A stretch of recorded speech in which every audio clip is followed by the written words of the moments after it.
Hello welcome to Krishna's kitchen. ఈరోజు నేను పప్పు చేసి చూపిస్తున్నాను. చాలా కమ్మనైన పప్పు. ఇప్పుడు సీజన్ వచ్చేసింది కదా, మామిడికాయలు. మామిడికాయ అంటే మామిడికాయ కాదు, కొద్దిగా ఇంకా టేస్ట్ చాలా బాగా రావడానికి కొద్దిగా ఒక చిన్న టమాటో వేసుకొని మామిడికాయ పప్పు చేసుకోండి, చాలా బాగుంటుంది. నేను ఇక్కడ ఒక బౌల్ నిండా కందిపప్పు తీసేసుకొని ముందుగానే ఒకసారి బాగా కడిగేసుకొని 2 సార్లు కడిగేసుకొని వాటర్ పోసి ఒక 10 నుంచి 20 నిమిషాలు నానబెట్టి పెట్టేసుకుంటాను. వాటర్ పోసేసుకొని పప్పు కొంచెం ముందుగానే నానబెట్టేసుకుంటే త్వరగా ఉడికిపోతుంది కదా. అలాగే పసుపు, కొద్దిగా కారము, ఆయిల్ కూడా వేసేసుకొని ఒక 10 నుంచి 20 మినిట్స్ వరకు సోక్ చేసి పెట్టేసుకుంటాను. ఇక్కడ విజిల్ పెట్టేసుకున్నాను. ఒక 3 విజిల్స్ వచ్చే వరకు మీడియం ఫ్లేమ్లో పప్పుని ఈ విధంగా ఉడికించి పెట్టేసుకున్నాను. మరీ మెత్తగా ఉడికించుకోకుండా కొద్దిగా ఇలా పప్పులుగా ఉడికించుకుంటే చాలా బాగుంటుంది. ఇలా ముందుగానే పప్పుని ఉడికించి పెట్టేసుకుంటే పప్పు ఈజీగా చేసేసుకోవచ్చు. ఒకసారి గడ్డతో ఇలా తిప్పేసుకోవాలి. ఇక్కడ నేను గిన్నె పెట్టేసుకున్నాను మామిడికాయ పప్పు చేసుకోవడానికి. నూనె వేసేసుకుంటున్నాను.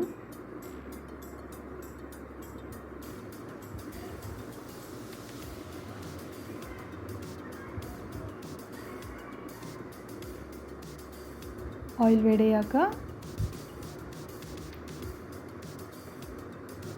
కొన్ని వెల్లుల్లి రెబ్బల్ని తీసుకున్నాను, ఒక 4-5 ఇలా దంచి వేసేసుకుంటున్నాను.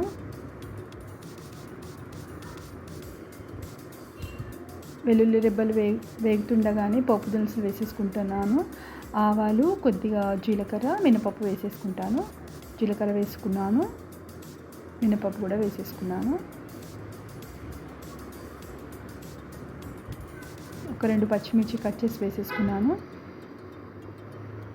ఒక్కసారి పోపు దినుసు వేగాక ఆనియన్స్ వేసుకుంటాను. కొద్దిగా వేగాలి వేసుకున్న పోపు దినుసులు.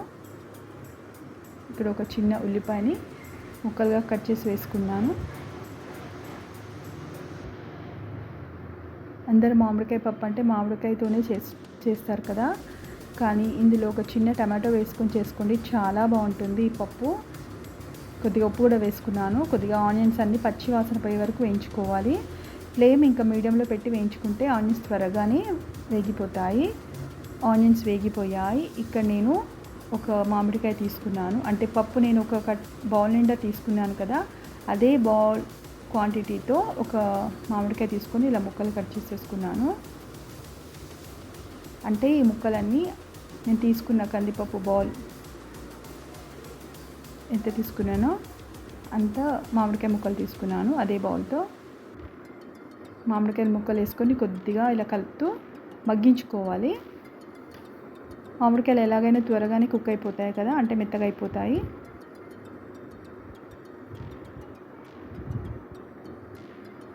ఒకసారి మూత పెట్టేసుకుంటున్నాను.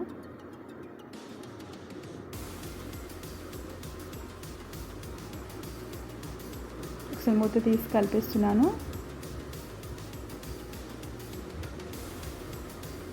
ఇక్కడ వేసుకున్న మామిడికాయ ముక్కలు కుక్ అయిపోయాయి. ఇక్కడ చిన్న టమాటో ముక్క ఇలా చిన్న ముక్కలుగా కట్ చేసి వేసుకుంటున్నాను. అనుకోవచ్చు మామిడికాయ ఆల్రెడీ పుల్లగా ఉంటుంది కదా, టమాటో ఎందుకు వేయడం అని. కానీ ఇలా ఒక టమాటో ముక్క అంటే చిన్న టమాటో తీసుకొని వేసుకుంటే ఆ టమాటో ఫ్లేవరు, మామిడికాయ ఫ్లేవర్ చాలా బాగుంటుంది. పప్పు ఇంకా చాలా టేస్ట్గా వస్తుంది. ఇక్కడ 2 రెబ్బలు కరివేపాకు కూడా వేసేసుకుంటున్నాను. ఒకసారి కలిపేసుకుంటున్నాను.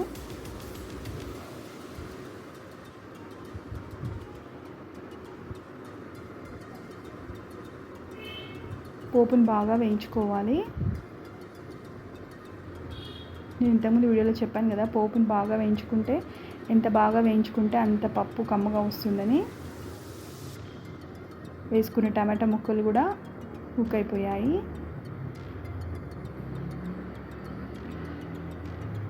ఇప్పుడు రెడీగా ఉడకబెట్టుకున్న కందిపప్పుని వేసేసుకుంటాను.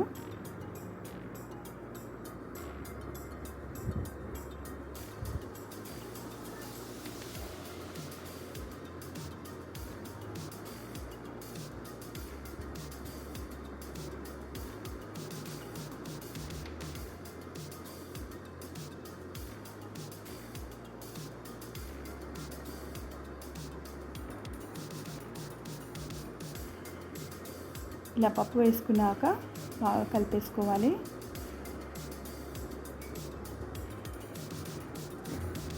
కొద్దిగా పప్పు పలుచగా కావాలంటే కొద్దిగా వేడి వాటర్ వేసేసుకోవచ్చు. నాకు ఈ థిక్నెస్ సరిపోతుంది. అలాగే రుచికి సరిపడా ఉప్పు కూడా వేసేసుకున్నాను. ఉప్పు వేసుకొని ఒకసారి బాగా కలిపేసుకుంటున్నాను.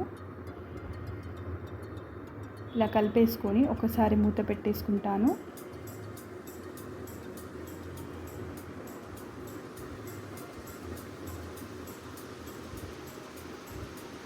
కొద్దిగా మరగాలి పప్పు, అంటే మసలాలి.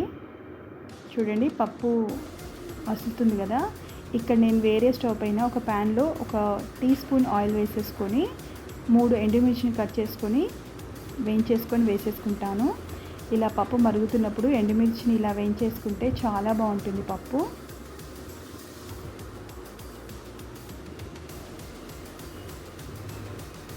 కొద్దిగా కొత్తిమీర కూడా వేసేసుకుంటున్నాను.